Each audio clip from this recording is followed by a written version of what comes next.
শোন শুভম, এটা হচ্ছে আমি লিখেছি মৌর্য বংশের প্রতিষ্ঠাতাকে। হ্যাঁ, প্রতিষ্ঠাতা কে?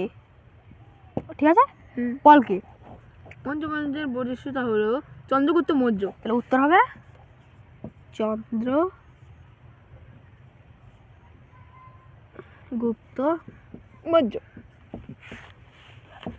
মৌর্য।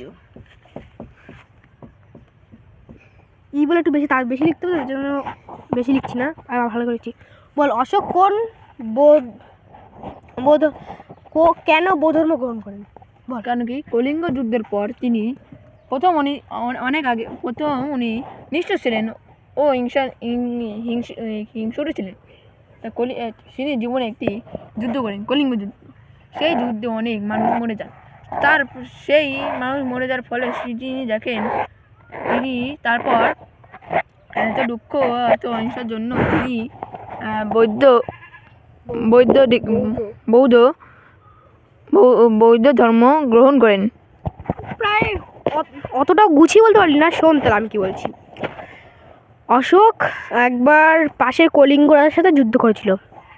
এই যুদ্ধটি কলিঙ্গ যুদ্ধ নামে পরিচিত। এই যুদ্ধে তিনি হাজার হাজার কত মানুষের মৃত্যু দেখে তিনি ভাবলেন যে আর যুদ্ধ না ত্যাগ করে ধর্মের পথে চলছে। তাই তিনি একজন বৌদ্ধ সন্ন্যাসী উপগুপ্তের কাছ থেকে বৌদ্ধ ধর্ম গ্রহণ করেন। তারপর বৌদ্ধ ধর্ম গ্রহণ করেন। এই যে উত্তর হয়ে গেল। এবার বল, বৌদ্ধ ধর্মের অহিংসা সত্য প্রচার করতে বল মুন্ডু ছাড়া কনিষ্ক মূর্তি কোথায় পাওয়া গেছে? মুন্ডু ছাড়া কনিষ্ক মূর্তি মথুরা একটি গ্রামের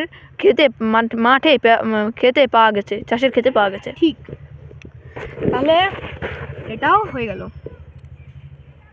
নিচেরটা আচ্ছা নাম দিচ্ছি।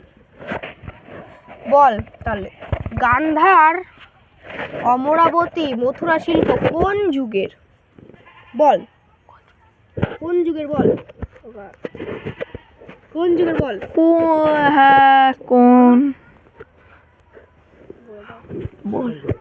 কুষাণ যুগের। হ্যাঁ ঠিক। বল, সকারি বা শকাব্দ কি? সকারি বা শকাব্দ হলো চন্দ্রগুপ্ত যখন সিংহাসনে বসেছিলেন তখন একটি আয়ন চালু করেন, সেটা ছিল শকাব্দ। এবার দেখ, তুই যেটা বললি সেটা একদম ভুল। তাহলে শোন, আসলে শকাব্দটা আর সকারিটা কি। দ্বিতীয় চন্দ্রগুপ্ত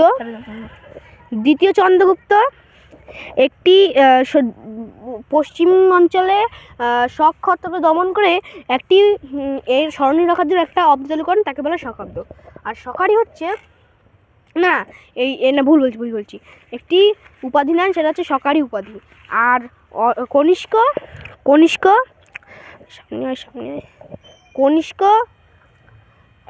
78 খ্রিস্টাব্দে যখন সিংহাসনে বসেন তখন একটা অবদল করেন, তাকে বলা হয় শকাব্দ। বুঝলি? সো গাইস, আজকে এই পর্যন্তই। আমাদের প্রাইভেট যেতে হবে, এখানে ভিডিও শেষ করলাম।